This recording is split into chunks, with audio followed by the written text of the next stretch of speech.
ఇప్పుడు వస్తున్నటువంటి కాంగ్రెస్ ప్రభుత్వం మీద వస్తున్న నెగిటివిటీ ఏదైతే ఉందో దాన్ని కాస్త వీళ్ళని డ్యామేజ్ చేయడం ద్వారా కొంత పదిలంగా ఉండేటువంటి ప్రయత్నం రేవంత్ రెడ్డి చాలా స్పష్టంగా చేస్తున్నది చాలా స్పష్టంగా అయితే నేనైతే చెప్పగలను.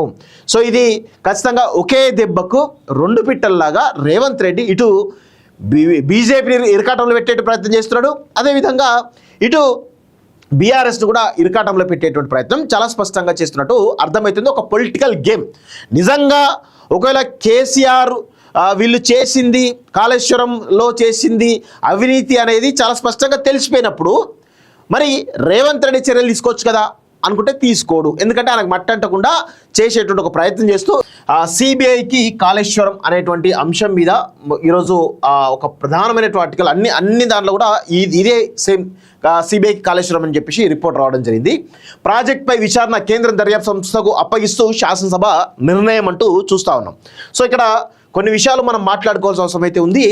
కాళేశ్వరం సంబంధించినటువంటి ఆ రిపోర్ట్ ఏదైతే ఉందో కాళేశ్వరం స్కామ్ సంబంధించిన దానికి సిబిఐకి ఇవ్వడం వెనకాల రేవంత్ రెడ్డి వ్యూహాన్ని మనం ఒక్కసారి బట్టబయలు చేయాల్సిన అవసరం అయితే ఉంది. దీని అసలు నిన్న చర్చ పెట్టడం గల కారణం ఏంటి, దాని అసలు దేని గురించి ఈ చర్చను తీసుకొచ్చి ఇంకేమైనా ఇష్యూస్ డైవర్ట్ చేశారనేది కూడా మీకు నేను తర్వాత చెప్పేటువంటి ప్రయత్నం చేస్తా. సో ఇప్పుడు కాళేశ్వరం కమిషన్ సంబంధించిన దానిలో PC Ghosh commission already report ఇవ్వడం జరిగింది. ఆ రిపోర్ట్ ఆధారంగా ఈరోజు రేవంత్ రెడ్డి ప్రభుత్వం కేసీఆర్ మీద చర్యలు తీసుకోవడానికి అవకాశం అయితే చాలా స్పష్టంగా ఉంది. ఎందుకు రేవంత్ రెడ్డి చర్యలు తీసుకోకపోవడం లేదు అనేదానికి చాలా రకాల కారణాలు ఉన్నాయి. దీనిలో ఇప్పుడు కేసీఆర్ను కానీ లేకపోతే హరీష్ రావును కానీ అరెస్ట్ చేస్తే ఖచ్చితంగా బీఆర్ఎస్ పార్టీకి ముఖ్యంగా కేసీఆర్కి ఆల్రెడీ తెలంగాణ సమాజంలో కొంతమేర ఈ కాంగ్రెస్ పార్టీ ప్రభుత్వం మీద వస్తున్నటువంటి నెగిటివిటీ ఏదైతుందో అది కాస్త కొంచెం వీళ్లకు ప్లస్ అయ్యేటువంటి అవకాశాలు కనబడుతూ ఉన్నాయి. ఈ క్రమంలో కేసీఆర్ను కానీ హరీష్ రావును కానీ అరెస్ట్ చేయగలిగితే ఖచ్చితంగా కేసీఆర్ మీద సింపతి చాలా పెద్ద ఎత్తున వచ్చేటువంటి అవకాశం అయితే ఉంటుంది. ఎగ్జాంపుల్ నేను చెప్తా. గతంలో రేవంత్ రెడ్డి అరెస్ట్ చేసినప్పుడు కేసీఆర్ ఎక్స్పెక్ట్ చేయలేదు రేవంత్ రెడ్డి తెలంగాణ రాష్ట్రంలో ఒక ప్రతిపక్షంగా కేసీఆర్కి అగనెస్ట్గా అదే స్థాయిలో నిలబడతారని చెప్పేసి కేసీఆర్ ఏనాడు కూడా ఎక్స్పెక్ట్ చేయలేదు. ఈవెన్ తీన్మార్ మల్లన్న విషయంలో కూడా క్యూన్యూస్ పైన దాడి జరిగినప్పుడు కూడా ఆయన ఇంత పెద్ద ఎత్తున ఎమ్మెల్సీ అవుతాడని చెప్పేసి కేసీఆర్ అనుకోలేదు. కానీ అరెస్ట్ చేయడం వల్ల ఈరోజు సింపతి పెరిగిపోయింది. ఇప్పుడు రేవంత్ రెడ్డి కూడా ఆయనకి ఇవన్నీ తెలుసు, జిమ్మిక్స్ అన్నీ తెలుసు కాబట్టి ఇప్పుడు రేవంత్ రెడ్డి కనుక రేవంత్ రెడ్డి ప్రభుత్వం కనుక కేసీఆర్ అరెస్ట్ చేస్తే ఇమీడియట్గా తెలంగాణ సమాజంలో కేసీఆర్కు సింపతి వస్తుంది.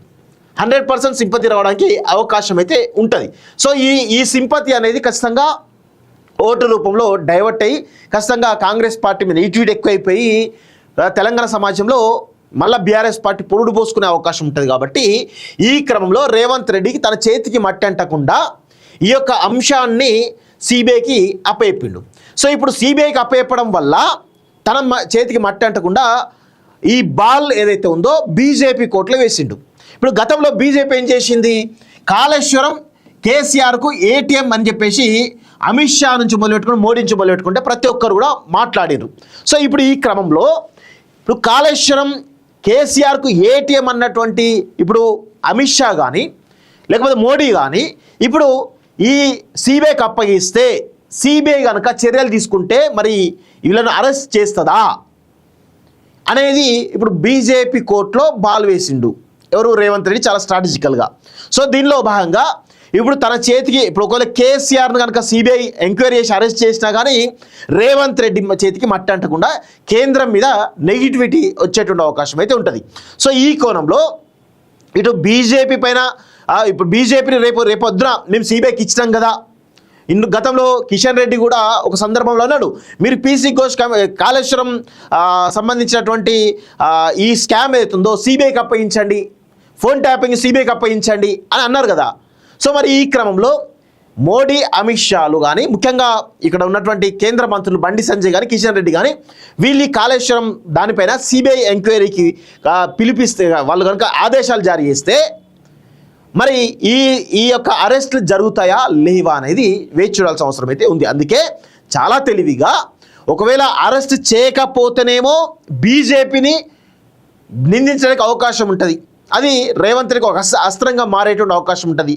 ఇటు బీఆర్ఎస్ని కూడా ఇప్పుడు ఆల్రెడీ బీఆర్ఎస్ని కావాల్సినంత డ్యామేజ్ చేసి పడేసిన తెలంగాణ సమాజంలో ఒక రకమైనటువంటి కేసీఆర్ ఫ్యామిలీ అంటేనే కుంభకోణాల ఫ్యామిలీ అనేది చాలా స్పష్టంగా చెప్పేసిండు రేవంత్ రెడ్డి. ఆ చర్చ కూడా జరుగుతూ ఉంది.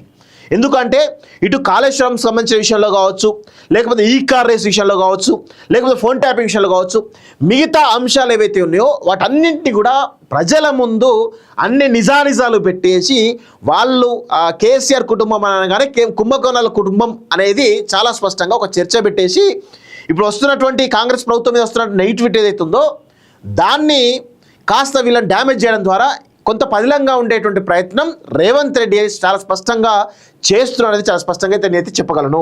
సో ఇది ఖచ్చితంగా ఒకే దెబ్బకు రెండు పిట్టల్లాగా రేవంత్ రెడ్డి ఇటు బీజేపీని ఇరకాటంలో పెట్టే ప్రయత్నం చేస్తున్నాడు, అదేవిధంగా ఇటు బీఆర్ఎస్ను కూడా ఇరకాటంలో పెట్టేటువంటి ప్రయత్నం చాలా స్పష్టంగా చేస్తున్నట్టు అర్థమవుతుంది. ఒక పొలిటికల్ గేమ్.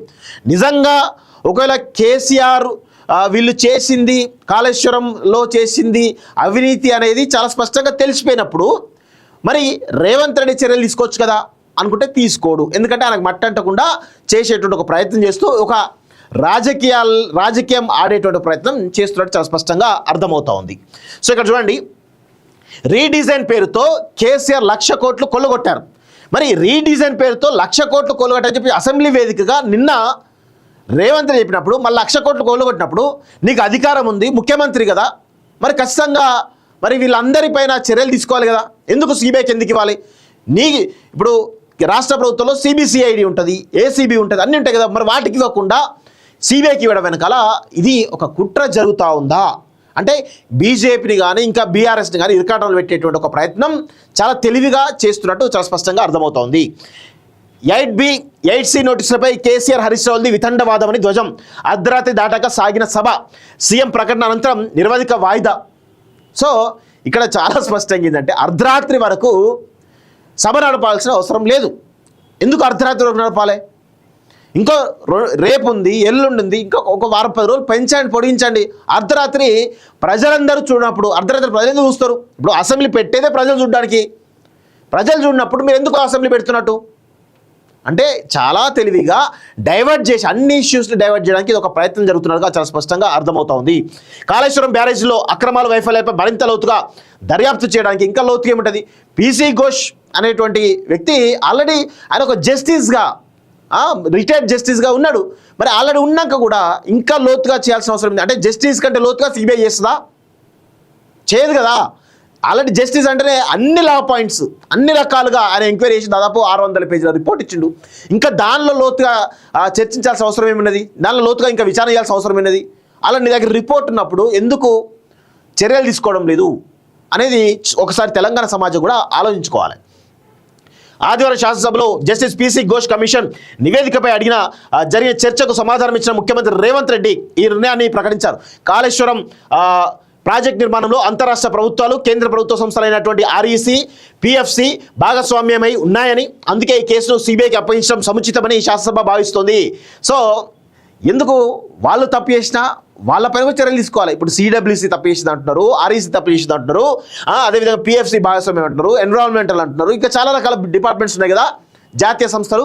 మరి వాటిని కూడా తప్పుపడుతున్నప్పుడు మరి వాటిపైన కూడా చర్యలు తీసుకోవడానికి ప్రయత్నాలు చేయాలి. ఇప్పుడు వాటిని ముందుగా బూచిగా చూపించి ఇవన్నీ కేంద్ర సంస్థలు ఉన్నాయి కాబట్టి మేము ఇవ్వము అనేది ఇది పద్ధతి కాదు అనేది చాలా స్పష్టంగా గుర్తుపెట్టుకోవాలి. సో ఊరు పేరు అంచనాలు మార్చి దోచుకున్నారని శిక్షించాలని కోరుకున్నట్లు ఆయన తెలిపారు. ప్రాజెక్టులో అక్రమాలపై ఇప్పటివరకు నివేదికలు ఇచ్చినటువంటి NDSA, vigilance, CAG, justice Ghosh commission గిన్ని ఉన్నాయి. ఎన్డీఎస్ఏ రిపోర్ట్ ఉంది, విజిలెన్స్ రిపోర్ట్ ఉంది, కాగ్ రిపోర్ట్ ఉంది, జస్టిస్ ఘోష్ కమిషన్ రిపోర్ట్ ఉంది.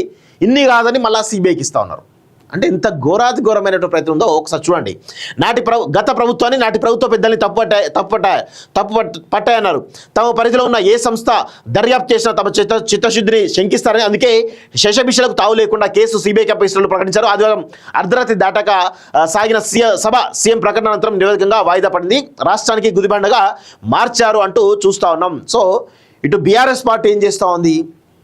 తుమ్మిడిహట్టి దగ్గర ఉన్నటువంటి ప్రాజెక్ట్ని తుమ్మిడిహట్టి దగ్గర వయబిలిటీ లేదు, అక్కడ మహారాష్ట్ర ప్రభుత్వం ఆంక్షలు పెట్టింది, అభ్యంతరాలు తెలుపుతుంది కాబట్టి మేము మేడిగడ్డకు మార్చారని చెప్పేసి బీఆర్ఎస్ పార్టీ చెప్తా ఉన్నారు. అది కూడా 11,000 కోట్ల రూపాయలు ఖర్చు పెట్టిన తర్వాత. సో ఇప్పుడు సరే కాళేశ్వరం మీద 1,10,000 కోట్లు పెట్టి కట్టినని చెప్పేసి అంటారు. అందులో మేడిగడ్డ బ్యారేజెస్ ఏవైతున్నాయో అవన్నీ కూలిపోయినాయి, కుంగిపోయినాయి అని చెప్పేసి అంటున్నారు కదా. మరి వీళ్ళు గత 2 సంవత్సరాల కాలంగా ఈ ప్రభుత్వం దాన్ని ఎందుకు మరమ్మతులు చేయకుండా ఎందుకు ఆపుతా ఉంది? వాళ్ళు గతంలో ఉన్నటువంటి వాళ్ళేమో అట్లా చేసిరు, ఇప్పుడు మీరేమో ఇట్లా చేస్తున్నారు. అంటే మీకు కేసీఆర్కు తేడా ఏమున్నది? ఏమన్నా ఉన్నదా? ఏమీ కనబడతలేదు. అంటే చాలా జాగ్రత్తగా గమనించాల్సిన అవసరం అయితే ఉంది. ఏ విధంగా ప్రజలను మభ్యపెట్టడానికే ఈ నాయకులందరూ కలిసి ప్రజల్ని దోచుకుంటా ఉన్నారు, అది చాలా స్పష్టంగా అర్థమవుతుంది. మళ్ళా తుమ్మిడి అట్టి దగ్గర కట్టాలి మళ్ళొక వాదన తీసుకొస్తా ఉన్నారు వీళ్ళంతా. ఏంది అంటే ప్రజల సొమ్మును మీ అప్పనంగా మీ ఇష్టారీతిని దోచుకుంటా అంటే ఇక్కడ ఎవరు మాట్లాడాలనుకుంటారా? బరాబర్ మాట్లాడతారు. అలాంటి వాళ్ళు ఉన్నాం కదా, మాట్లాడతాం కదా. సో వైఫల్యానికి కారణం కేసీఆర్ నివేదికలో పేర్కొన్న జస్టిస్ బీసీ ఘోష్ కమిషన్. వైఫల్యానికి కారణం కేసీఆర్ అని చెప్పేసి జస్టిస్ బీసీ ఘోష్ కమిషన్ చెప్పినప్పుడు మీరు ఖచ్చితంగా కేసీఆర్ని అరెస్ట్ చేయాలి కదా. ఎందుకు అరెస్ట్ చేస్తలేరు? ఎందుకు సిబిఐకి చేయాల్సిన అవసరం ఏంది? అంటే ఇవన్నీ గమనిస్తే చాలా స్పష్టంగా రేవంత్ రెడ్డి తెలివిగా బిహేవ్ చేసే ప్రయత్నం చేస్తున్నాడు. ఇలాంటి అన్నీ కూడా వాళ్ళకి బూమరాంగ్ అవుతాయి, ఖచ్చితంగా బూమరాంగ్ అయ్యే అవకాశం కూడా ఉంటుంది. సో కాళేశ్వరం బ్యారేజ్ల ప్రతి అంశంలోనూ జోక్యం చేసుకుని వెళ్ళండి. చట్ట ప్రకారం ఆయనపై చర్య తీసుకునే స్వేచ్ఛ ప్రభుత్వానికి ఉందని వ్యాఖ్య. హరీష్ రావు ఈటలను తప్పట్టిన కమిషన్ అంటూ చూస్తున్నాం. హరీష్ రావు ఈటలు ఏమున్నది అందులో? మీ ఇప్పుడు ఉన్నటువంటి ప్రభుత్వంలో క్యాబినెట్ మంత్రులు ఉన్నారు, తుమ్మల నాగేశ్వరరావు ఉన్నాడు, అదేవిధంగా జూపల్లి కృష్ణారావు లాంటి వాళ్ళు ఉన్నారు కదా. మరి వాళ్ళు కూడా అప్పుడున్నట్టు ప్రభుత్వంలో భాగస్వాములే కదా, వాళ్ళని కూడా తప్పు పట్టాలి కదా. ఎందుకంటే ఈ క్యాబినెట్ అప్రూవల్ లేకుండా ఇవన్నీ జరగలేదు. క్యాబినెట్ అప్రూవల్ ఉంది దానికి, మరి అప్రూవల్ బయట ఎందుకు పడతలేరు? మరి వాళ్ళిద్దరిపైన కూడా ఆ మంత్రులు ఎవరితో వాళ్ళపైన కూడా ఉండాలి కదా. గతంలో వాళ్ళందరూ దోషులే, కానీ ఇది అంత తెలివిగా ఏంటంటే ఒక రకంగా కొంతమంది డ్యామేజ్ చేయడం ద్వారా మేము లబ్ధి పొందొచ్చు అనేటువంటి ఒక ప్రయత్నం జరుగుతూ ఉంది. దాన్ని ప్రజలందరూ గమనించరా? ఖచ్చితంగా ప్రజలు అన్నీ గమనిస్తూనే ఉంటారు.